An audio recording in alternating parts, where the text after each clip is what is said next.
Good morning students. In the last class मैंने आपको basically जहाँ पे टॉपिक मैंने लीव किया था वो था conductivity. So specific conductivity. So your specific conductivity is what conductance into cell constant and units of conductivity was ohm inverse, centimetre inverse and ohm inverse को were the siemens also. Fine. And now units of constant is cell constant is centimeter inverse or meter inverse, and the specific conductivity decreases on dilution. This is because concentration of ions per cc decreases upon dilution.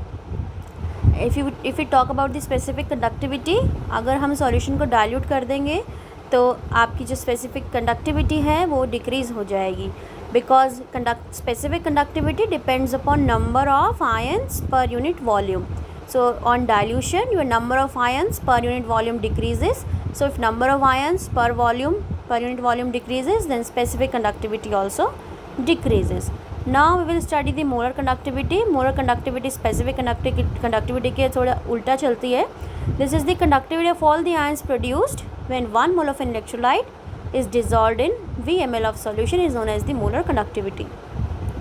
जब आपका 1 mole electrolyte VmL of solution में dissolve रहेगा तो हम उसे बोलेंगे molar conductivity, and it is related to specific conductance which is this half lambda m is the molar conductivity which is equals to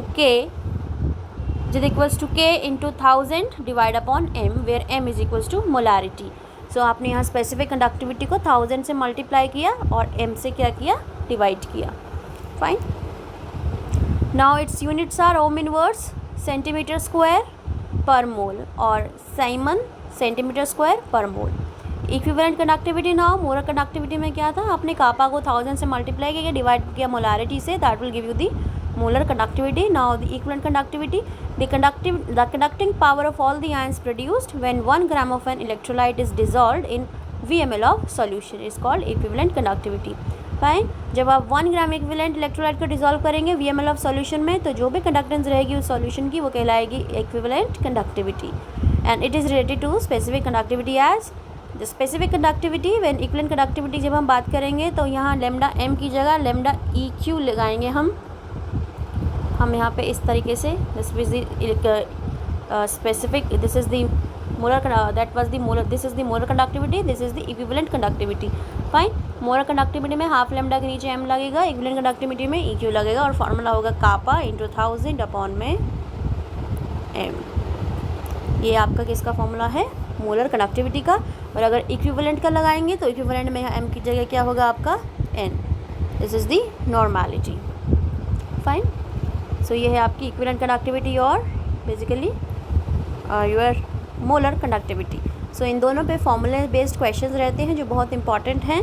so its units are ohm inverse, centimetre square, equivalent inverse, और MHO centimetre square equivalent inverse, और siemens centimetre square gram equivalent inverse. तो इस पे units कई बार पूछ ली जाती हैं direct कि write on the units of molar conductivity और equivalent conductivity. So this is the important topic, और यहाँ से बेसिकली जो है न्यूमेरिकल आपका पूछा जाता है. Now the factors affecting conductivity. So what are the basically factors which affects the conductivity? First is the nature of electrolyte.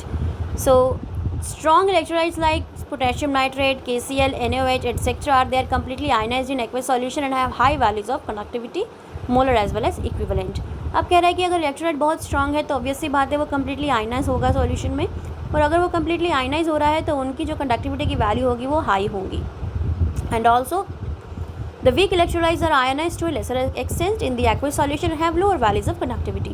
अगर आप weak electrolytes को लें सॉल्यूशन के अंदर तो वो आयनाइज लेस एक्सटेंट में होते हैं, तो उनकी कंडक्टिविटी की वैल्यू लोअर आएगी, molar as well as equivalent. Now it also depends on the concentration of the solution. So the concentrated solutions of strong electrolytes have significant interionic interactions which reduce the speed of ions and lower the value of molar conductivity and the equivalent conductivity. Now it is saying कि when solution is concentrated, so there is basically interionic interactions between the ions. So in case of a concentrated solution, the speed of ions gets reduced. If the speed of ions gets reduced, there will be lower value of molar conductivity and the equivalent conductivity. So if the dilution decreases, such interactions then increase the value of molar conductivity or the molar equivalent or the equivalent conductivity. Fine. अब dilution करने पे क्या होगा, जो interactions होंगे आपके ions के बीच में, इंटरआयनिक इंटरेक्शंस वो डिक्रीज़ कर जाएंगे। जब कॉन्सेंट्रेटेड सॉल्यूशन था तो इंटरआयनिक इंटरेक्शंस आपके इंक्रीज़ कर गए थे। अब जब आपका डाइल्यूट सॉल्यूशन है तो इंटरआयनिक इंटरेक्शंस आपके आयंस में डिक्रीज़ कर जाएंगे। तो उस वजह से आपकी जो मोलर वैल्यू है बेसिकली कंडक्टिविटी की, मोलर कंडक्टिविटी और द इक्विवेलेंट कंडक्टिविटी इंक्रीज़ कर जाएगी।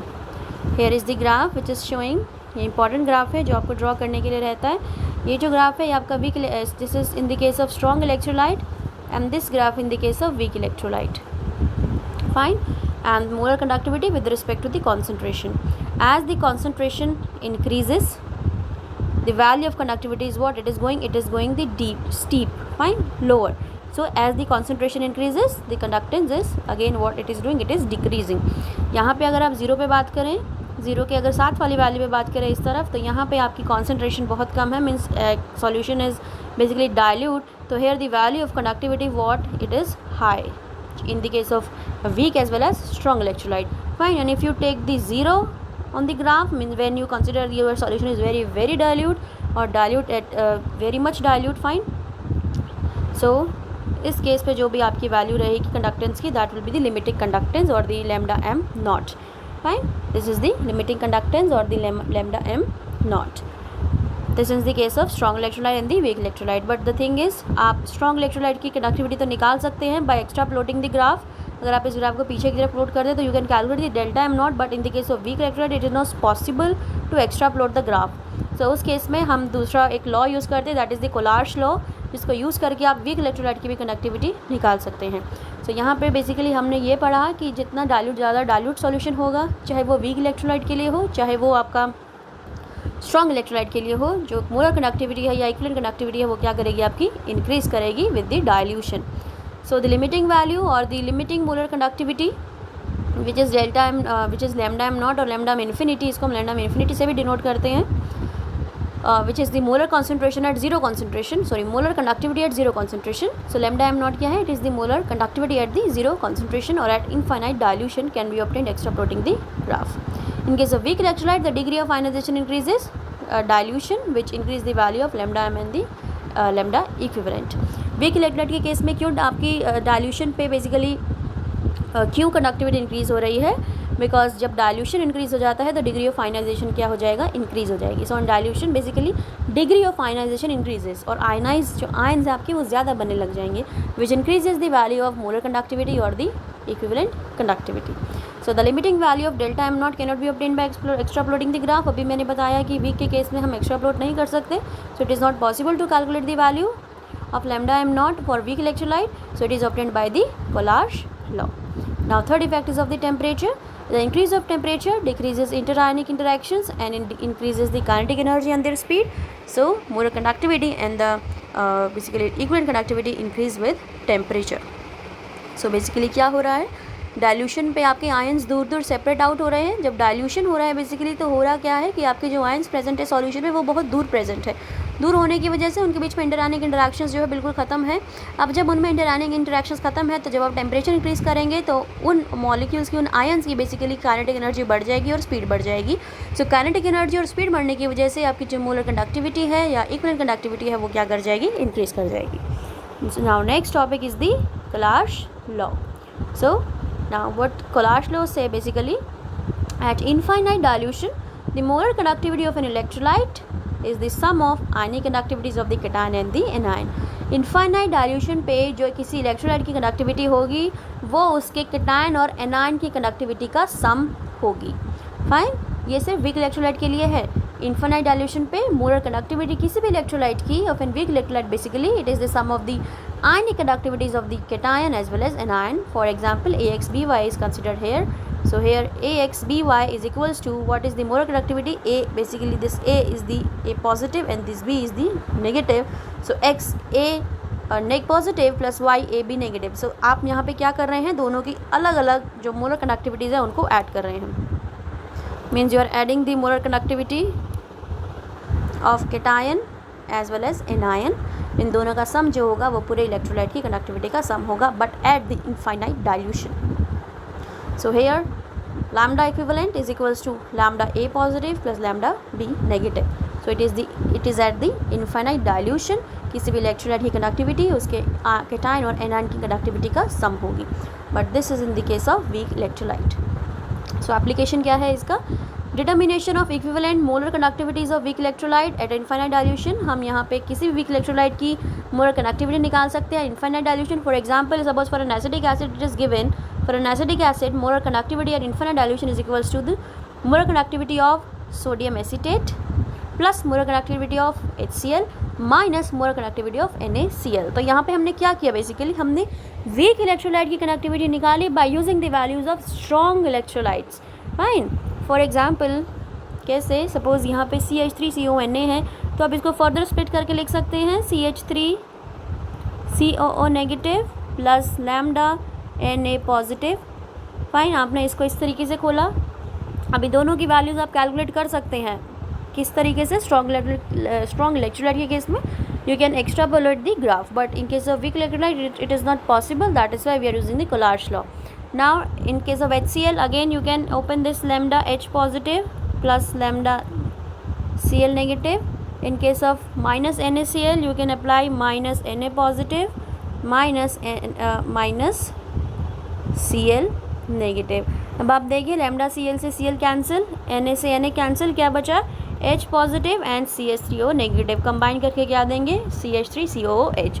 सो now by putting all this values we can easily calculate the value of weak electrolyte, basically conductance of molar conductance at infinite dilution for a weak electrolyte. तो values हम किसकी use कर रहे हैं, strong electrolyte की, जिनकी values हम experimentally determine कर सकते हैं और कैलकुलेट कर रहे हैं उस इलेक्ट्रोलाइट की जिसको बाय ग्राफ हम नहीं निकाल सकते।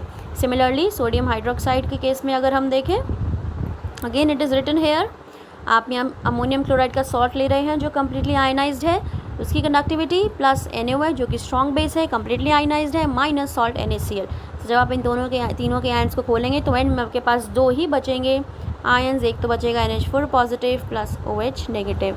सो ये कंप्लीट वैल्यू आपको क्या देगा, NH4OH की वैल्यू देगा।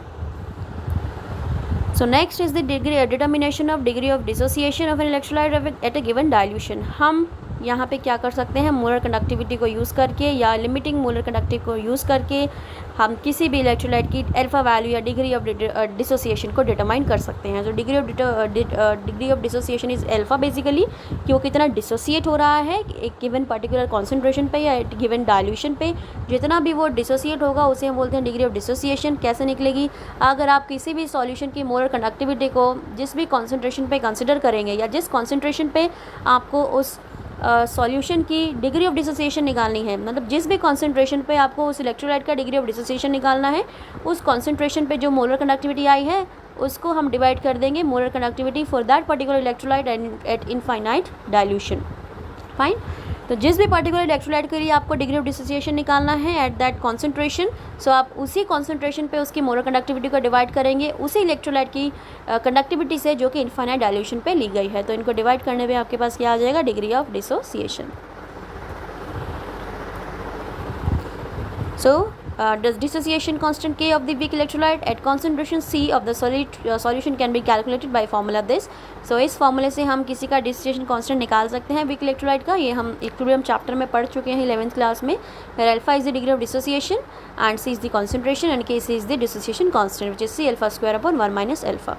Now it is saying salts like barium sulfate, lead sulfate, silver chloride, silver bromide and silver iodide which do not dissolve to a large extent in water, they are called the sparingly soluble salts, and the solubility of sparingly soluble salts can be calculated as by this formula। अब किसी भी sparingly soluble salt की molar conductivity के बारे में अगर बात की जाए तो उस केस में आप इसको किस तरीके से फॉर्मूला लिखेंगे, that molar conductivity for that sparingly soluble salt is equals to kappa, conductivity की value 1000 upon solubility in mole per liter।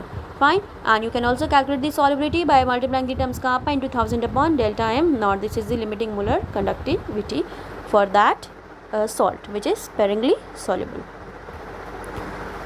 Fine, so this यहाँ आज का टॉपिक यहीं पे ही, नेक्स्ट वीडियो में हम नेक्स्ट टॉपिक इलेक्ट्रोकेमिस्ट्री का स्टडी करेंगे।